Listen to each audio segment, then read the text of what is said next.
Yaitu siapa? Mungkin ada pemain baru ya menggunakan proses hukum untuk menyingkirkan pemain lama, yaitu dari 3 swasta. Saya duga kepentingannya untuk menyingkirkan mereka sebagai pemain lama untuk diganti pemain baru. Perilisnya Kejaksaan Agung ini ada modus yang dibentuk oleh menurut Kejaksaan Agung kepada Pertamina atau subholding, yaitu jadi seakan-akan kita nggak mampu memproduksi misalnya 1 juta barel, padahal minyak mentahnya ada 10 juta barel nih. Kedua juga di alasan bahwa ini barang kualitasnya rendah, kita butuh kualitas tinggi. Padahal minyak kita lebih baik daripada yang mereka impor itu. Yalah. Itu dia. Jadi yang berikutnya, pelaku yang paling jahatnya malah nggak ditangkap. Kami yakin dan ragu. Dari beberapa kasus membuktikan hitungan-hitungan Kejaksaan Agung dan BPKP itu keliru. Dari oplos berpindah menjadi blending, kemudian nama perkaranya sendiri tuduhan itu.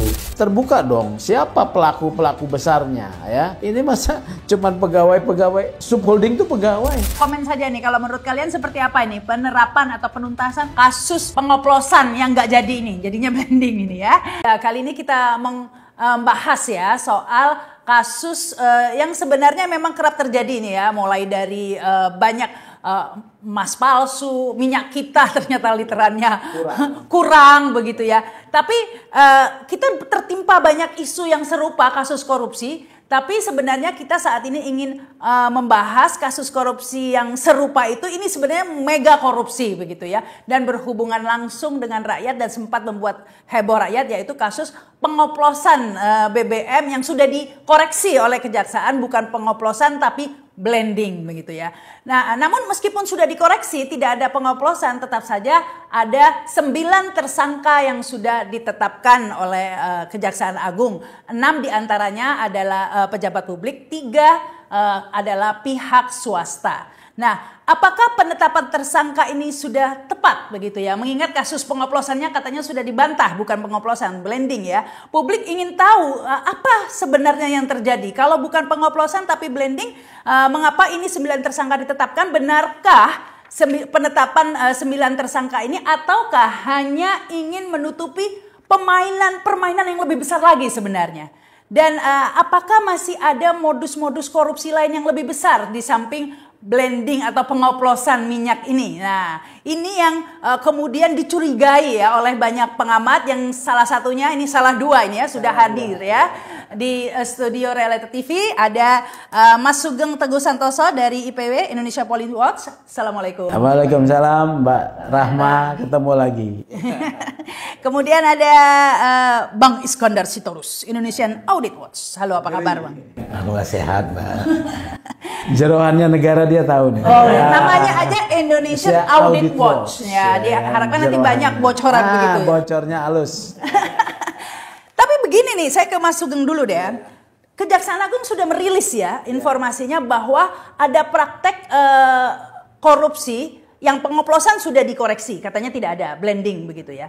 Tapi sebelum kita menginjak ke kasus yang lainnya, karena Kejaksaan Agung juga merilis ada 5 praktek korupsi lainnya, yaitu ekspor minyak mentah dalam negeri yang merugikan negara sekitar 35 triliun. Kemudian praktek korupsi impor minyak mentah melalui demut atau broker sekitar 2,7 triliun. Yang ketiga, impor BBM melalui broker sekitar 9 triliun kerugiannya. Dan kerugian pemberian kompensasi 2023 sekitar 126 triliun. Dan kerugian pemberian subsidi 2023 sekitar 21 triliun. Nah, bagaimana nih duduk permasalahan dari 5 kasus korupsi yang sudah dirilis oleh Kejaksaan Agung tapi belum ada tersangkanya? Karena 9 tersangka yang sudah ditetapkan itu adalah tentang kasus pengoplosan alias blending ini yang sudah dikoreksi blending. Nah, ini sebelum silakan ini. Begini Mbak Rahma. Kan kalau penegakan hukum korupsi kita dukung dong, ya kan? Yang tidak boleh itu melakukan penegakan hukum korupsi tebang pilih, ya. Kemudian melakukan penegakan hukum korupsi menutupi koruptor yang harusnya diminta pertanggungjawaban. Yang lebih besar. Ya, ya. Yang ketiga, mencari keuntungan dari oknum aparat penegak hukum di dalam pemberantasan korupsi. Nah, kalau kita tadi bicara lima komponen ya, berangkatnya dari kerugian negara. Dari tadi ada 9 ya tersangka ya. Memang ada yang terkait dengan kerugian negara ini. Mungkin sudah tepat ya, 6 lah. 6 itu dari unsur penyelenggara negara, dalam hal ini adalah Pertamina dan subholdingnya ya. Tetapi ada juga yang menurut saya diseret untuk kepentingan tertentu, yaitu dari 3 swasta ya. Saya duga kepentingannya untuk menyingkirkan mereka sebagai pemain lama untuk diganti pemain baru. Nah, ini ketiga tersebut adalah ada dari swasta tuh ya, ada nama Kerry, ada nama Dimas, ada nama Gilang. Gading. Jadi ketiga ini. Jadi, nah ada teorinya nih Mbak, sebetulnya ya, penegakan hukum itu kan, tujuan hukum itu kan ada 3 ya. 1 keadilan, yang kedua kemaslahatan, ketiga kepastian. Kalau kepastian mungkin sedang dicari ya, bahwa orang yang melakukan tindakan salah harus dihukum.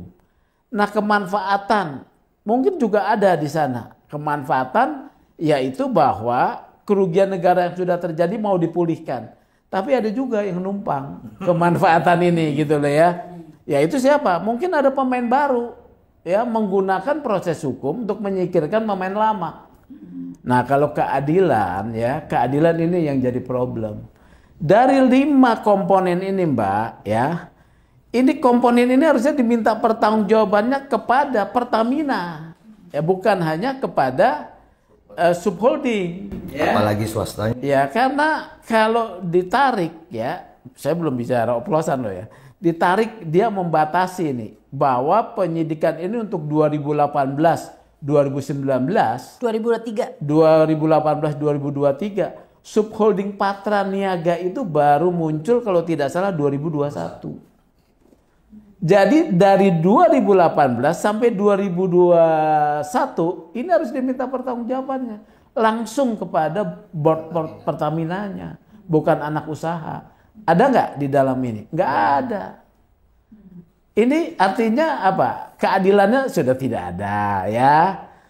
Jadi gitu. Kemudian bagaimana kalau kita sebagai pengamat ya, IPB kan mengamati nih ya. Bagaimana kemudian cara mau menyingkirkan pemain lama? Pakai bahasa oplosan tadi. Jadi pakai bahasa oplosan yang dimaksudkan oleh Kejaksaan Agung supaya masyarakat mudah mengerti gitu ya. Mudah mengerti, dia pakai oplosan.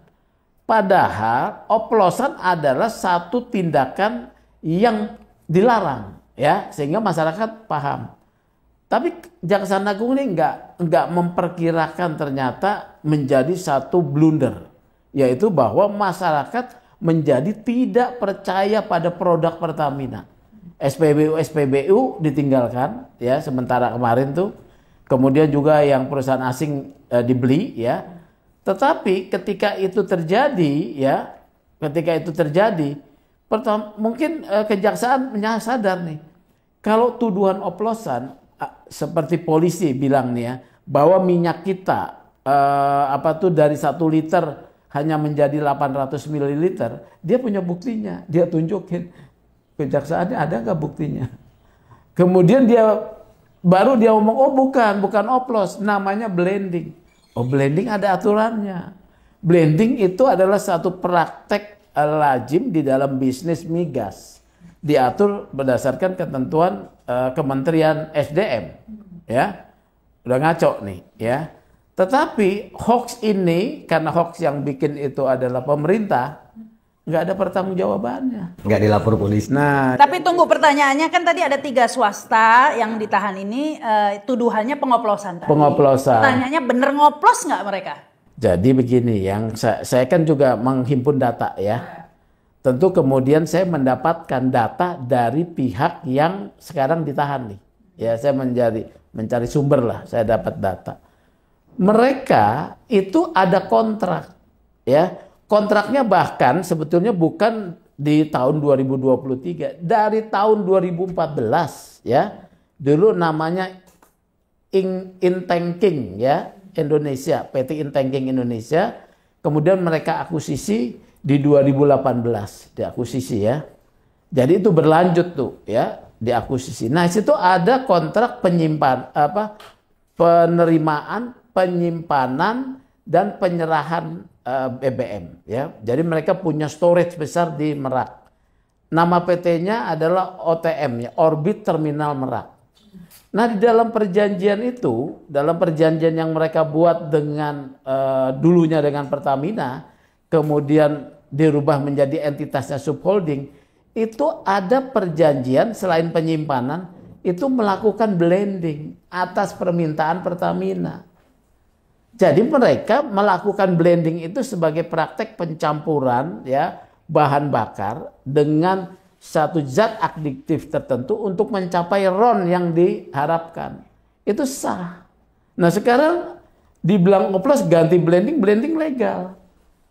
Tunggu, atas dasar apa ini Kejaksaan Agung menetapkan 3 swasta tersebut sebagai tersangka ya? Jika tadi dikatakan tidak ada bukti, 1 liter pun ya bahwa memang RON-nya diturunkan, karena kan kalau sampai 2023 kalau menurut saya ini atas dasar apa? Nggak ada dasarnya ya kalau menurut saya. Ini adalah ngawur-ngawuran ya kalau menurut saya gitu. Atau berdasar kontrak tadi yang kontrak. Tapi di kontrak bunyinya blending. Blending. Bukan ya, oplos. Bukan oplos. Dan kontrak itu dari 2014 loh.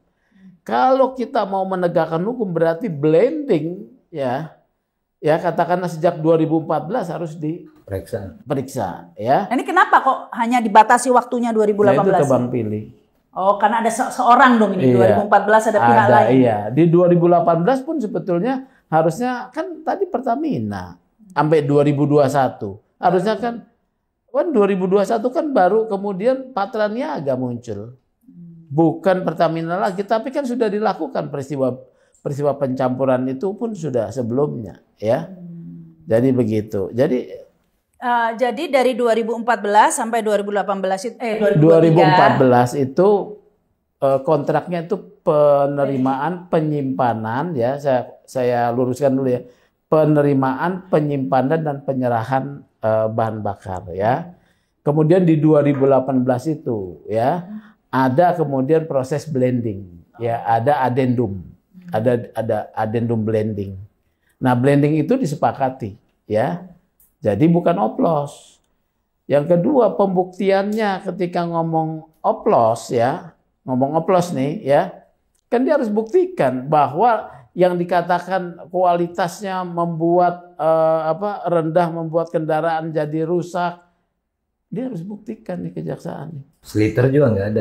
Nggak ada barang. Ya mungkin ini oplos perbedaan banyak yang nggak ngerti kan oplos blending, jangan-jangan mudik sama pulang kampung gitu kan orang-orang bilang. Kalau oplos kan begini ya, ini barang kualitas rendah ya dicampur dengan barang kualitas tinggi ya, dicampur dijual dengan harga kualitas tinggi ya.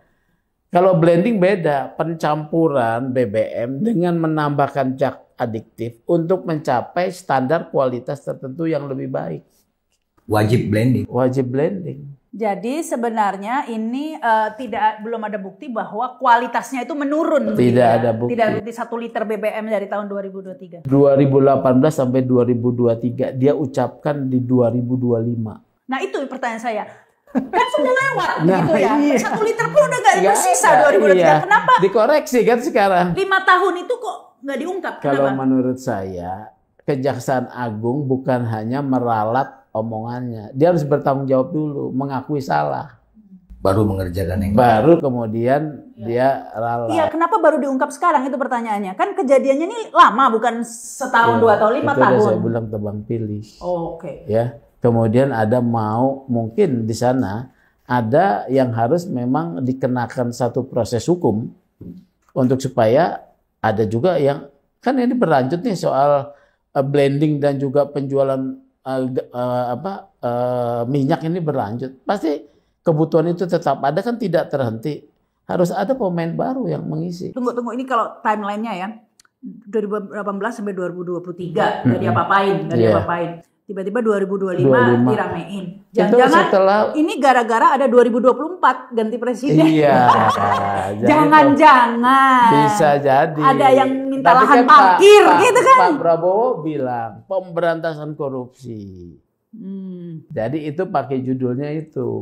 Ya, itu loh judulnya, ada judulnya lah. Ini sekarang akan ditambahkan ini Pak Iskandar, gimana namanya? Jadi gini, terima kasih Mbak. Kita sepakat dengan Pak Sugeng, malah lebih luas. Jadi begini Mbak, kita analitatif terhadap penamaan kasus ini. Ini lucu. Ini menurut asesmen kami keliru. Ini tindak pidana korupsi tata kelola minyak mentah dan produk kilang pada PT Pertamina Persero, subholding dan kontraktor-kontrak kerjasama. Ini salah Mbak. Ini lompat. Harusnya produk kilang pada Pertamina berdasar kontraktor kerjasama baru masuk subholding. Itu yang benar. Begitu judul perkaranya atau penamaan ini keliru, maka keliru. Yang nomor 5 berikutnya Mbak, ini lucu ya. Ekspor minyak mentah dalam negeri, ini keliru. Harusnya disebut mengekspor minyak bagian pemerintah CQ Pertamina ke luar negeri.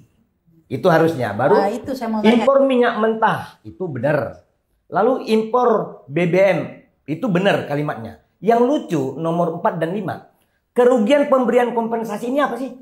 Itu Apa kan itu? kebijakan Pertanyaan saya. pemerintah. Bukan Bang. Ini cost recovery atau subsidi. Subsidi. Karena nomor 5 disebut lagi. Subsidi. Kerugian pemberian subsidi.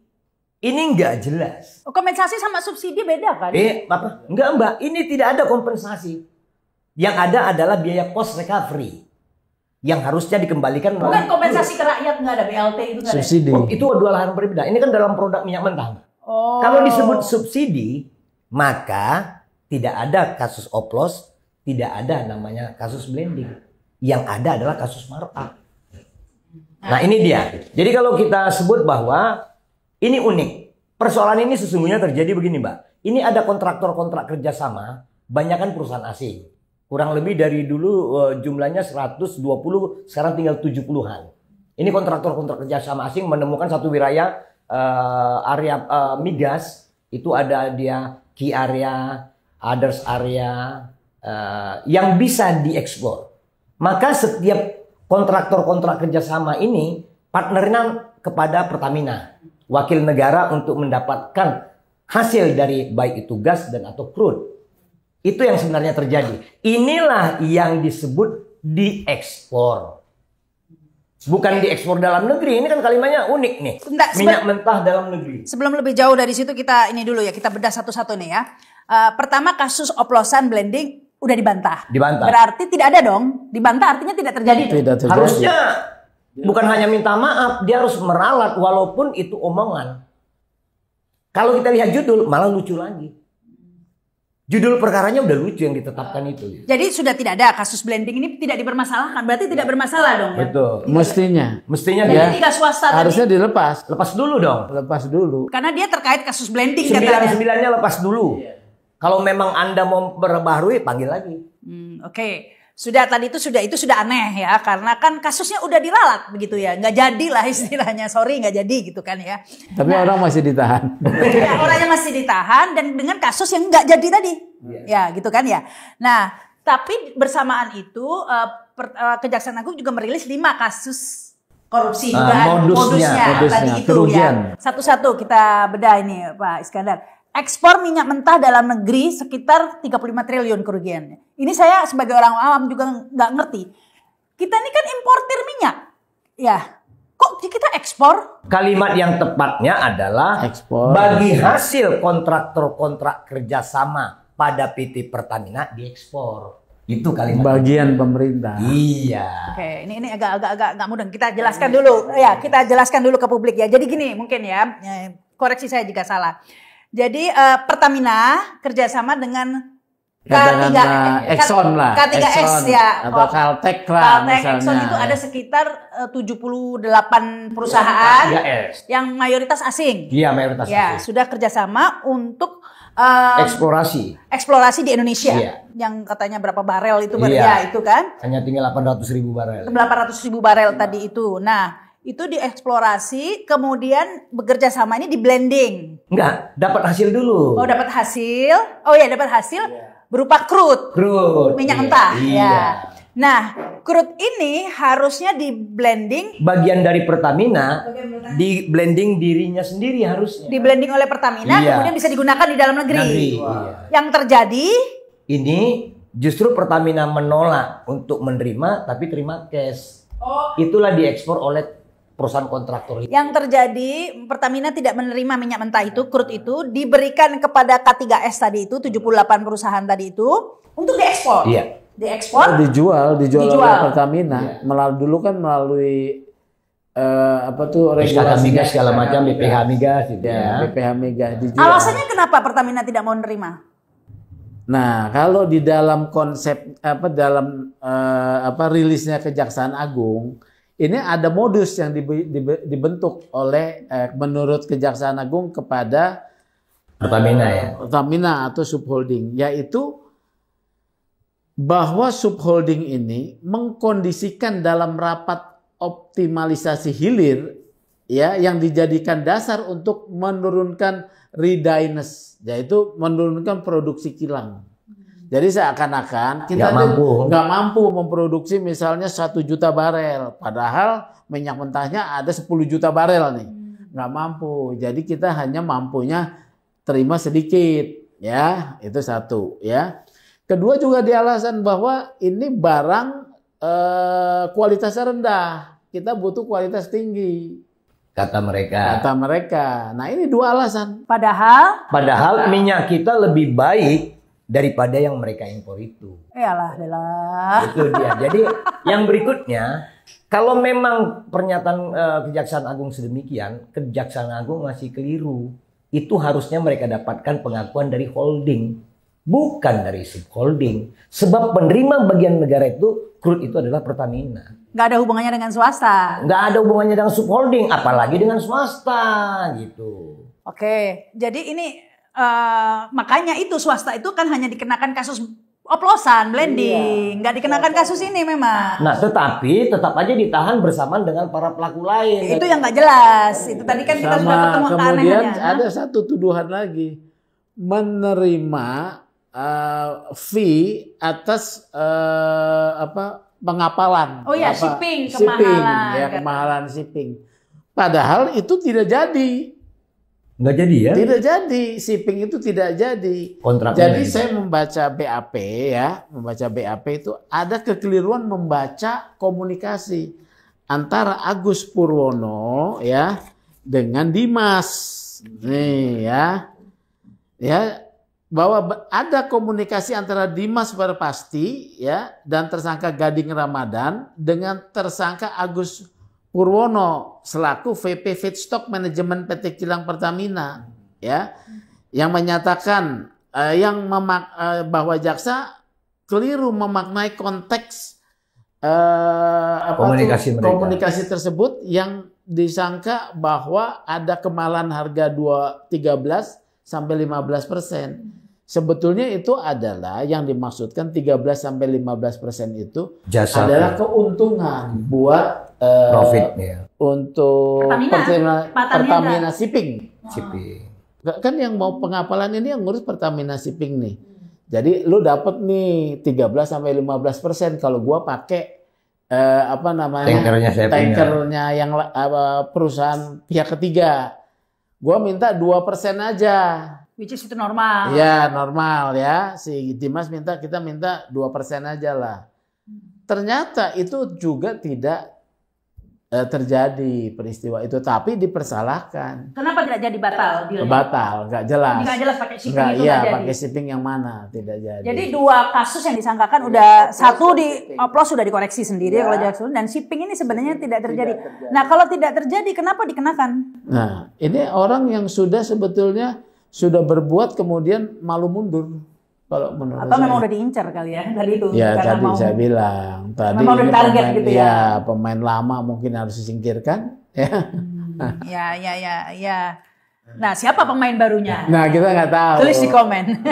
Jadi Mbak sebenarnya kalau kita perhatikan ini dimulai pada saat Presiden Joko Widodo membubarkan Petral. 2000 berapa tuh? 2015 Maret. Nah itu dia kan. Makanya kami heran kenapa mata judul dari kejahatan ini unik tata kelolanya malah dibatasi 2018-2023. Kalau mau jujur, pasca Petral, kan Petral ini adalah spesialis pengimpor minyak ke Indonesia yang berbasis di Singapura. Begitu dibubarkan sampai 2021 yang memasukkan minyak itu Pertamina langsung, Mbak, holding. 2015 sampai 2021 holding. Tetapi mereka resah. Mereka resah, ketakutan. Maka lahirlah modus mereka namanya subholding 2021. Kalau bisa sejak tahun 2015 sampai 2021 Pertamina impor dan produk sendiri, kenapa harus dia bikin subholding sampai 3? Ini kan sebenarnya attitude buruknya ada di Pertamina. Uniknya, Induknya ya. ya, uniknya yang sekarang diperiksa Kejaksaan Agung justru subholding beserta swasta sejak tahun 2021 sampai 2023. Hanya 2 tahun. Jadi yang ditetapkan tersangka itu dari Patra Niaga ya, itu subholding apa anak perusahaan anak perusahaan dari Pertamina Shipping, anak perusahaan juga Pertamina Kilang, tapi dari Pertaminanya tidak ada. Pelaku yang paling jahatnya malah nggak ditangkap. Nggak masuk. Pemain besarnya. Yang paling jahat, Mbak, karena dia 2015 sampai 2021. Ini kan tempusnya panjang, volumenya besar. Orangnya adalah Pertamina. Kalau gitu bisa lebih dari suatu kuadriliun itu kalau dari 2015 hitungnya. Nah, kalau hitungan Mbak ya, kami ragu dengan hitungan 1.000 triliun. Kami ragu dengan itu. Jadi berapa yang punya apa mendekati? Kalau kasus ini adalah kasus markup, paling tinggi estimasi 30% dari anggaran yang digelontorkan negara. Paling tinggi. Paling tinggi. Berapa itu jadinya? Kita hitung berapa ribu triliun belanja minyak kita dalam 15 tahun itu. Nggak susah. Ini ragu kita jumlahnya. Kenapa? Ini presidennya ya. Ini 193 triliun, 7. Kalau dikali 5 aja udah 1.000 triliun kata Jaksa Agung. Jaksa Agung itu kan bukan auditor. Emang dia pintar ngitung? Emang ada sertifikat? Pinter lah dia ngitung. Oke, hitung uang mungkin 1 sampai 5. Ini tidak semudah itu, Mbak. Kami yakin dan ragu. Dari beberapa kasus membuktikan hitungan-hitungan Kejaksaan Agung dan BPKP itu keliru. Kasus Timah katanya 8 triliun, faktanya 2 triliun. Hanya 2 triliun, Mbak, putusan pengadilan. Terus kasus Timah apa BTS 8 triliun. Kasus Timah katanya 300 triliun. Kemarin hanya berapa puluh triliun. Makanya dihukum 6 tahun Harvey Muiz. Jadi kalau kami hitung, kami ragu. Setelah kami assessment, kami ragu. Apalagi yang disebut Pak Sugeng tadi, dari oplos berpindah menjadi blending. Kemudian nama perkaranya sendiri, tuduhan itu unik. Unik nih, Mbak. Kalau yang tepat tuh habis Pertamina, K3S. Baru masuk ke subholding. Kalau ini lompat kata. Bukan lompatan kuantum. Karena memang seharusnya Pertamina berhubungan dengan CO dengan KS. Tadi itu Caltex dengan perusahaan asing bekerja sama baru dikasihkan ke subholding. Iya, tapi ini Caltex dan ininya nggak ada yang kena. Kok belum diperiksa? Loh. K3S-nya nggak ada yang kena. Iya, nggak ada. Nggak disentuh. Kalau bisa mau bicara tata kelola kan termasuk Mereka dong dari mulai awal. Ini judulnya ada kok. Iya, tata kelola. Pertamina namanya subholding dan kontrak kerjasama K3S tahun 2018 hingga 2020. Nah, kenapa yang diperiksanya 2021 ke 2023? Dan nggak diperiksa juga K3S nggak ada tersangka. Makanya, berarti ini kan tata kelola spesial di ujung. Bukan dari awal kan. Ini tebang pilihnya ini ya. Oke, silakan. Tapi gini, sebelum lanjut lagi, saya ingin tanya lagi memperdalam tadi. Jadi kita itu punya hasil bumi minyak mentah crude ya yang harusnya kita olah tapi kemudian diekspor. Ini harganya mungkin bagus, mahal harganya. Sangat terbaik ketimbang yang mereka impor saat ini. Oke. Tapi yang berarti kualitasnya kurang dong yang diimpor. Masih bagus yang kita ekspor. Yang kita ekspor tuh lebih bagus harga tinggi. Harga tinggi. Sudah tentu. Kalau kualitasnya turun harganya murah dong harusnya. Harusnya murah tapi kan di up. Oh, ini markupnya ya. Itu markup. Ya harusnya kan untung ya. Kita jual barang bagus, beli barang jelek, harusnya untung dong. Kalau pencatatannya benar. Akan Tapi ada Pertamina surplus. rugi mulu ya. Nah, Pertamina rugi mulu. Nah, yang uniknya kenapa ini kasus disebut oplos? Kenapa ini disebut kasus blending? Yang benar kasus ini markup. Markup tadi itu ya. Coba kita lihat di penghujung. Ini pasti akan namanya markup. Semua penanganan ini akan merujuk pada markup. Maka kalau seperti ini kasusnya, merujuk seperti yang disebut oleh Bang Sugeng tadi, ini postur kasusnya cacat. Kepalanya hilang, lehernya nggak ada, tangannya nggak kelihatan. Yang ada hanya pinggang ke bawah. Ini yang terjadi nih. Terus buntut.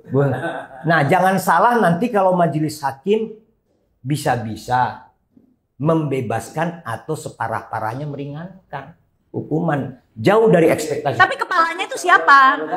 Tidak salah nggak boleh dihukum dong. Kan saya bilang tadi membebaskan. Yang kepalanya itu siapa berarti? Yang jadi kepalanya? Pertamina dan unsur-unsur yang terkait dengan entitas itu, termasuk Kementerian BUMN sebagai penata kelola. Nah itu Kementerian BUMN kan sempat didesak. Nah akhirnya ketemu juga. Ya katanya apa? Kok tiba-tiba hilang gitu? Gimana ini ceritanya? Kan katanya sempat ramai itu terkait. Bahkan sampai ada, saya nggak tahu benar atau tidak ya, ada uang koordinasi 200 miliar per bulan. Pokoknya bagannya ramai dibahas di media sosial. Suddenly gone. Tiba-tiba ini Kejaksaan Agung jadi pencuci bersih namanya Erik. Karena mengklarifikasi langsung ya gimana? Bukan klarifikasi. Setelah ada isu tentang pertemuan dengan Erik ya. Bukan isu, udah dikonfirmasi. Nggak diakui juga. Pertemuan malam hari katanya di Kejaksaan Agung. Walau sesungguhnya itu pertemuan sampai subuh, Mbak. Di mana tuh? Diduga di rumah pejabat itu. Di rumah Kejaksaan Agung, Kejaksaan Agung.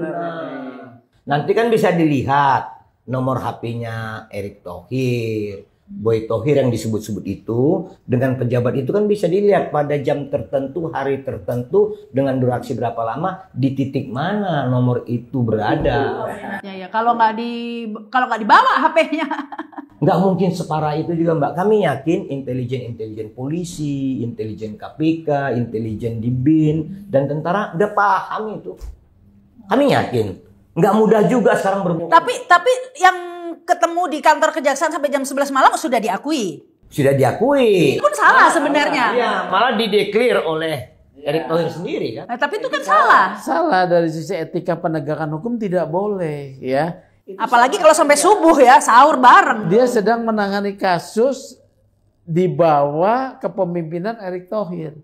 Ketemulah dengan Erick Thohir, Menteri BUMN yang membawahi Pertamina sebagai BUMN. Yang sedang bermasalah. Ya, yang sedang bermasalah. Kalau sampai sini aja udah oke lah. Tapi dia menjadi pencuci bersihnya Erick Thohir. Jadi dia cuci, bukan di blending ya, di washing ya. Jadi ini sebenarnya ada perkara washing nih kan. Karena kejaksaan juga mengingat bahwa Erick Thohir tidak tersangkut begitu Iya, ya. Padahal belum diperiksa, kok tahu udah tidak tersangkut. Sudah pagi-pagi bilang bahwa Erick Thohir tidak terkait dengan perkara ini. Waduh, berapa itu? Padahal kan peristiwanya kan udah panjang ya dia sebagai Nggak, minimal diperiksa dulu lah dan kemudian ditetapkan bahwa itu tidak terkait kan gitu kan ya mestinya ya. Nanti ada cerita dia sampai jam 11 malam itu diperiksa kali. Dan ada cerita baru. Bukan pertemuan. Ya. Bisa jadi, tapi di luar periksa harusnya resmi dong, nggak malam-malam gitu. Terkadang kan kalau kondisi-kondisi sudah malam, Mbak, agak saru juga. Lah malam-malam juga di Taman Lawang antara perempuan sama laki-laki nyaru kan. Itu biasa itu. Jangan cerita pengalaman pribadi loh. Nah iya, ini jadi sahur bersama ternyata katanya. Bener, itu informasinya saya malah diunjukin fotonya kok. Oh ada fotonya bukan di kantor. Ush, ada ya foto. Makanya kita sebut tadi kondisinya seperti itu. Oh ada yang 3 orang pakai batik kok. Ada yang batik biru dongker, ada yang hitam. Kemudian yang menerima tuan rumah pakai kaos Calvin Klein. Wis, ngaruh ya. Kan gitu. Jadi detail juga nih ya. Siapa aja ketemu di sana selain Kalau Erick? itu nggak usah kita sebut lagi kan udah di-clear tadi kan. Artinya begini dia Mbak, kalau memang mau jujur membenahi kasus, mulailah sejak tahun 2015 sampai 2023 itu di split 2. Pelakunya 2015 sampai 2021 adalah Pertamina Holding. 2021 sampai 2023 adalah subholding dan lain-lainnya. Baru kita enakan. Kalau dari kepala, dari ujung dulu baru ke depan, ke belakang, nggak bakalan. Tapi posisi 3 swasta yang tadi ya, Orbit Terminal Merak, ya, kemudian Shipping sama yang namanya Dimas, Gilang ya, Gading ya sama Kerry, ini cuma jadi aksesoris ya. Nah kalau tadi kita lihat dari prosesnya, kan gitu Mbak. Dia bisa kok dari 2015 sampai 2021 melakukan sendiri. Kenapa lu pura-pura split jadi ada 3 subholding? Akhirnya 3 subholding ini men-split lagi kewenangannya kepada 3 swasta itu. Ini seharusnya tidak terjadi jika processing ini tidak dibuka ke arah korupsi. Gitu loh Mbak. Jadi ya saya tekankan sekali lagi di sini kita bukan mau membela koruptor begitu ya, bukan mau membela koruptor 9. Tapi tegakkan dengan konsisten lah. Malah Mbak kami pengen koruptor sampai tahun 2015 nya ditangkep. Ngapain bela yang di sini Mbak? Yang paling besar tuh di sini. Iya. Ya. Dan apalagi yang lebih penting lagi menangkap penjahat yang paling jahat yang tadi, kata Bang Iskandar tadi, begitu kan ya. Nah jadi ini yang kita sebut bahwa prediksi kami nama perkara ini akan berubah nantinya ketika sudah sampai ke pengadilan. Prediksi kami. Ini buntutnya nama yang benar adalah penamanya adalah markup. Kasus markup ini. Jadi nama perkaranya kurang lebih adalah tata kelola tendensi markup pada pengadaan crude. Iya, jadi enggak yang tepatnya markup dalam tata kelola minyak tanah, dalam produksi, dalam markup dalam tata kelola minyak tanah. Benar. Sering kok kejadian ganti judul begitu tuh. Kasus ijazah palsu tuh Gus Nur sama Bambang Tri kan judulnya pertama ijazah palsu menyebar hoax. Ketika masuk pengadilan dia bukan menyebarkan hoax. Dia penistaan agama. Kalaupun mau ganti judul, ya diproses lah kayak Bahlil, kan ada sidang-sidang gitu kan. Kalau mau ganti gitu kan. Lah ganti judul lah, tesis saja seperti itu rumitnya. Apalagi ganti judul penetapan perkara Mbak. Ini soal keadilan Mbak. Putusannya malah penistaan agama bukan menyebar hoax gitu. Jadi nanti ini putusannya jangan-jangan markup gitu kan. Tapi kalau markup nggak masuk swasta ini nggak punya kapabilitas untuk markup anggaran. Sudah ada di sini sudah ada kalau rangkaian kerugiannya sudah ditampilkan, tapi aktornya tidak ditangkap. Gitu loh. Indikasi kerugiannya sudah ada sebagai markup, sebagai analisis tadi Bang Torus ya. Tapi aktornya nggak ditangkap. Malah yang ditangkap yang nggak terkait tadi tuh yang. Nah yang nomor 2 ini. Tadi kan sudah nomor 1 tuh ekspor minyak mentah dalam negeri. Tadi itu prakteknya kan yang sudah dijelaskan. Yang kedua impor minyak mentah melalui demut atau broker kerugian sekitar 2,7 triliun. Ini gimana ini? Kalau nomor 1 tidak dilakukan maka cenderung minim impornya. Itu logika hukumnya. Oh, oke. Jadi tetap pelakunya adalah Pertamina.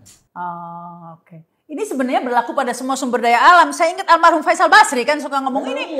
Yang nikel kita mentah di ekspor, kita impor yang lebih jelek gitu dan lebih mahal. Jadi kayaknya semua permainannya karena memang itu. ini praktek rente oleh para penyelenggara negara.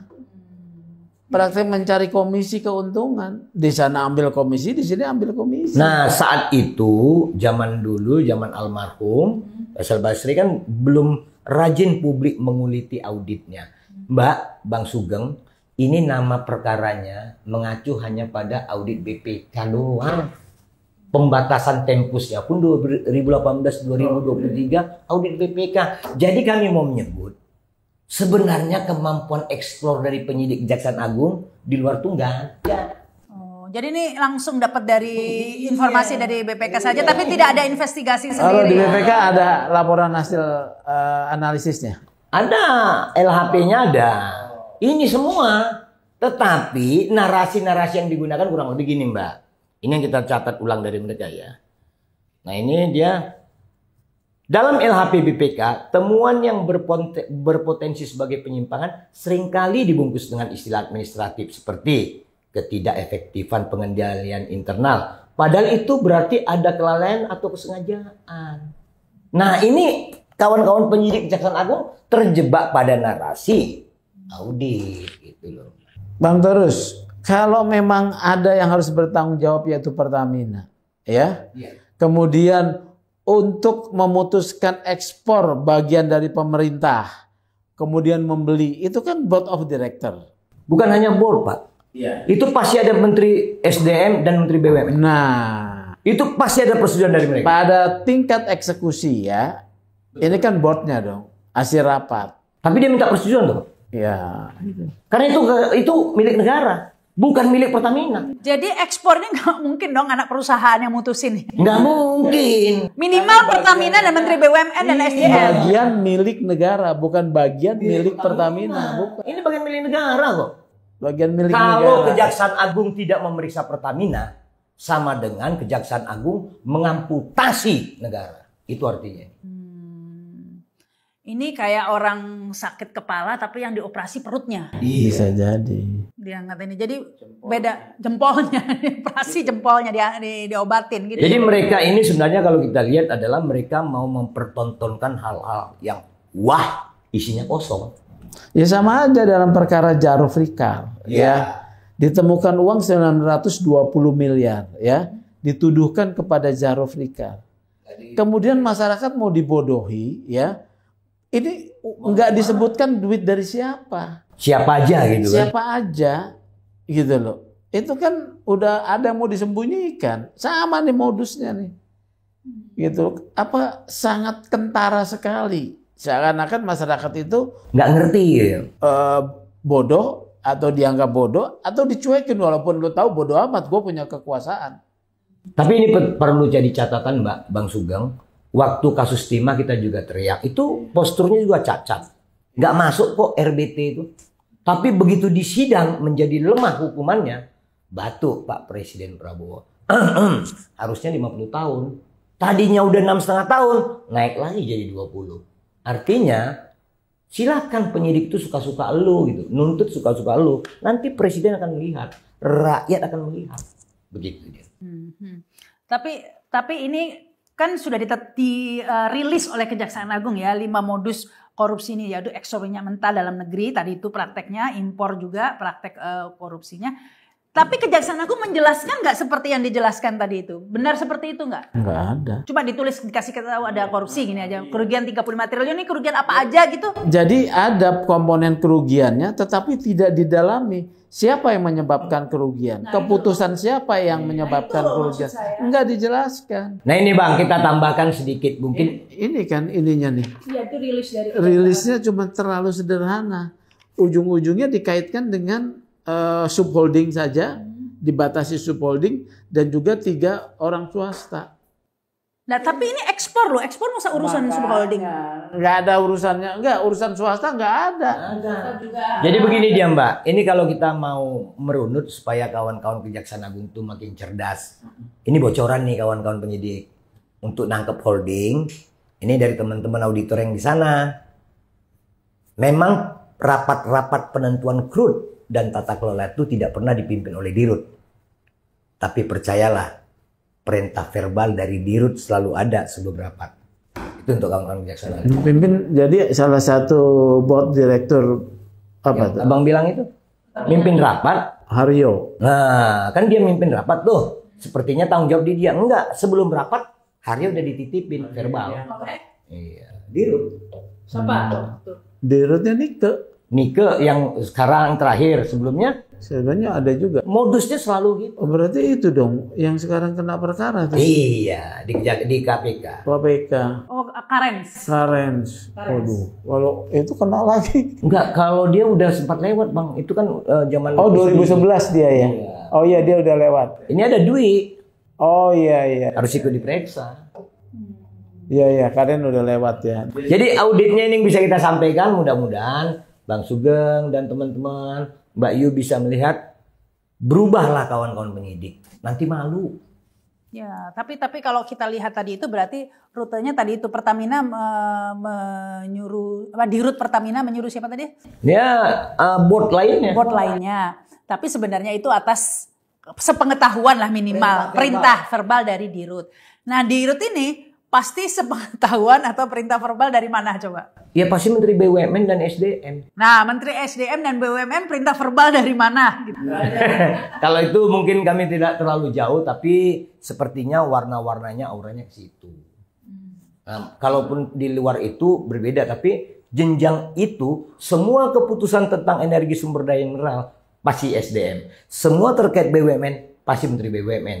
Dalam praktek kinerja sehari-harinya, ini koordinasinya terus-menerus. Begitu dia, Mbak.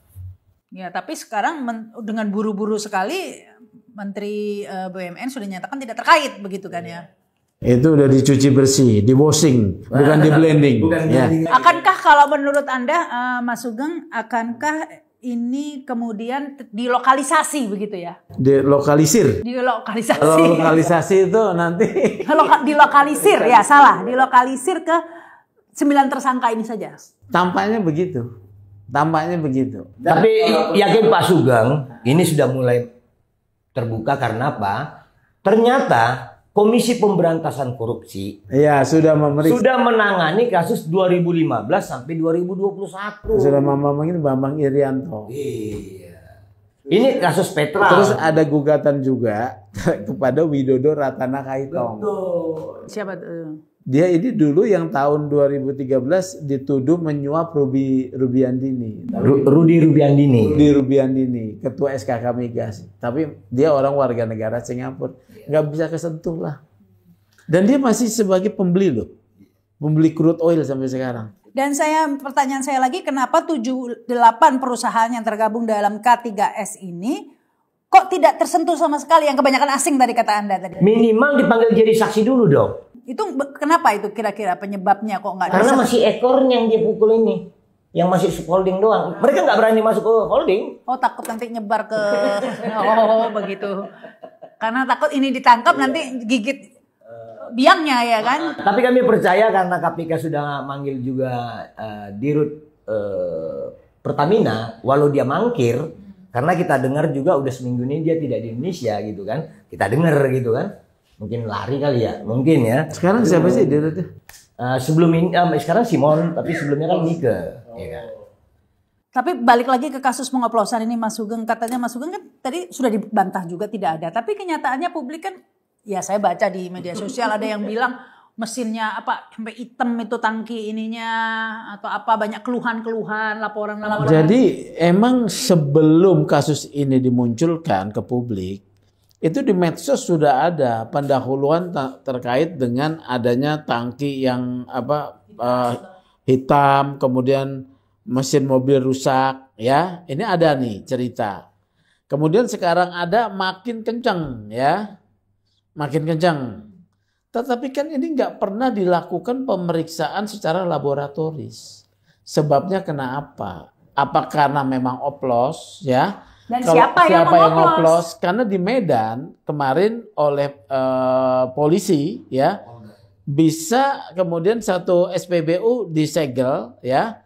Itu memang minyak oplosan. Ketika didalami, pelaku oplosannya adalah bukan Pertamina, pihak lain. Ya bisa juga. Ya, pihak lain yang sudah diputus kontraknya dengan Pertamina. Memang mereka mengoplos. Dan ada juga itu Bang Sugeng, sumur-sumur yang ilegal di Sumatera Selatan itu ada kurang lebih 11.000 sumur. Itu menghasilkan minyak kalau di rata-rata 65.000 barel per hari seluruh Indonesia. Ini disedot, di blending mereka, lalu ini yang mereka itu siapa? Ya orang-orang jahat itu di backing oleh aparat, baik hijau, coklat dan lain-lain. Itu namanya minyak cong. Kalau di tracing itu. Tapi bukan Pertamina minyak cong ini. Bukan. Itu usaha rakyat. Rakyat. Tetapi itu sebenarnya itu kesalahan dari SDM juga, tidak bisa mengontrolnya. Nah sekarang Kementerian SDM sudah memformulasi sumur-sumur ilegal itu akan dielaborasi menjadi sah. Karena memang lumayan, bisa 65.000 barel per hari. Hitungan kita. Cukup signifikan sebenarnya. Signifikan, hampir 10% dari lifting minyak Indonesia. Ini semua langsung menjawab dengan praktek tadi itu ya. Kita impor dengan harga kualitas yang lebih jelek, tapi harganya bagus naik. Jadi nggak untung. Jadi menjelaskan kenapa produksi minyak kita nggak pernah nambah, turun terus. Ya memang harus gitu. Biar import ya. Jadi ini menjawab sebenarnya ini kalau mau jujur udah terjadi dari era presiden sebelum-sebelumnya. Ya. Jadi buat apa sekarang ini? Buat apa ya? Ini diangkat-angkat oleh kejaksaan. Kalau kita pikir ada baiknya juga gitu. Enggak, buat apa? Dari sisi kan ini peristiwa sudah sebelum-sebelumnya udah banyak terjadi. Kan tinggal copy paste aja penegakan hukumnya tapi yang benar gitu loh ya. Tapi kenapa baru sekarang mau diterapkan begitu ya? Banyak faktor diam itu, saja. Bang. Banyak faktor. Mungkin karena udah kelamaan. Ya udah, gantian lah kamu gitu ya. Mungkin udah kebanyakan kan gitu ya, mungkin gitu. Ya, oke, ini terakhir mungkin sebelum closing, Mas Sugeng dulu deh closing statement. Ya saya sih berharap ya penegakan korupsi itu bukan penegakan untuk kepentingan tertentu, tapi memang untuk menegakkan hukum korupsinya supaya adil ya. Kemudian memang kalau orang yang tidak bersalah ya jangan disasar. Ya, kemudian konsisten, terbuka dong siapa pelaku-pelaku besarnya ya. Ini masa cuman pegawai-pegawai subholding itu pegawai. Nggak lebih, nggak kurang. Anak perusahaan. Iya, gitu loh ya. Jadi itu aja. Iya. Ya memang orang yang tidak bersalah ini lagi musim memang kayak sekarang Tom Lembong itu juga nggak jelas juga, ya nggak dilepas juga, buktinya nggak ada. Dia nggak pernah menerima aliran dana Tom Lembong. Kalau dalam kasus ini ada bukti-bukti aliran dana mereka menerima nggak? Kalau ini kan bisnis, ya kan? Memang mereka punya investasi membangun storage yang besar, ya kan? Mereka kemudian harus menyewakan itu kan mendapatkan kontrak sewa kalau saya lihat. Oke, ya tapi tidak di. Baik, silakan ini Bang. Kalau kita perhatikan, jangan malu Kejaksaan Agung mengaku kalau ada kekurangan. Supaya ke depan tidak ada persoalan. Yang takut kalau pihak-pihak yang sedang ditersangkakan sudah memahami postur kasusnya lalu melakukan langkah-langkah eksaminasi. Ini menjadi memperburuk nantinya. Saran kami dari perspektif audit, proses yang di penghujung 2021-23 di hold aja dulu, keluarkan semua para tersangkanya, mulai dari 2015, biar fair. Ini penawaran kita. Ada yang dilindungi. Iya, jadi kelihatan bahwa memang kontraktor-kontrak kerjasama dan Pertamina ini adalah penerima crude itu dari hasil bumi kita. Kemudian yang memerintahkan ekspor kan Pertamina dari mulai 2015 sampai sekarang kan begitu. Kalaupun mau dibatasi 2018 sampai 2023, Pertamina juga yang harus diperiksa. Bukan subholding terlebih swasta. Ini lompat katak, sangat mudah terdeteksi, mudah kita pahami. Kejauhan gitu ya. Bukan, sangat cetek cemen. Lakukanlah lompat kuantum yang menyenangkan rakyat. Pemain besarnya ya. Selama ini rakyat mungkin ditipu dengan bahasa oplosan dan lain sebagainya sehingga emosinya gampanglah teralihkan dari kasus korupsi yang sebenarnya. Kasus korupsi sebenarnya ini pengalian isu ditimpa pengalian isu mulai dari pagar laut ada pengalian isu LPG, ada pengalian isu ini, pengalian isu sampai minyak kita sekarang. Tapi bagus Mbak, supaya semua terungkap. Tapi nggak ada yang tuntas, cuman buat basa-basi doang gitu, yang dan salah, tersangkanya salah semua begitu ya. Kita berharap tentu ini akan diusut tuntas, kita pantau terus ini pastinya, kita kawal terus ini ya. Semoga apa yang kita bicarakan ini tidak kemudian dilanjutkan ini kekeliruannya. Baik, terima kasih Mas Sugeng, terima kasih juga ini Bang Iskandar Sitorus, dan terima kasih juga yang sudah menyaksikan tayangan ini. Jangan lupa subscribe dan komen ya, komen saja nih kalau menurut kalian seperti apa ini penerapan atau penuntasan kasus pengoplosan yang nggak jadi ini, jadinya blending ini ya. Ya akhirnya saya Rahma Sarita, sampai jumpa. Wassalamualaikum warahmatullahi wabarakatuh.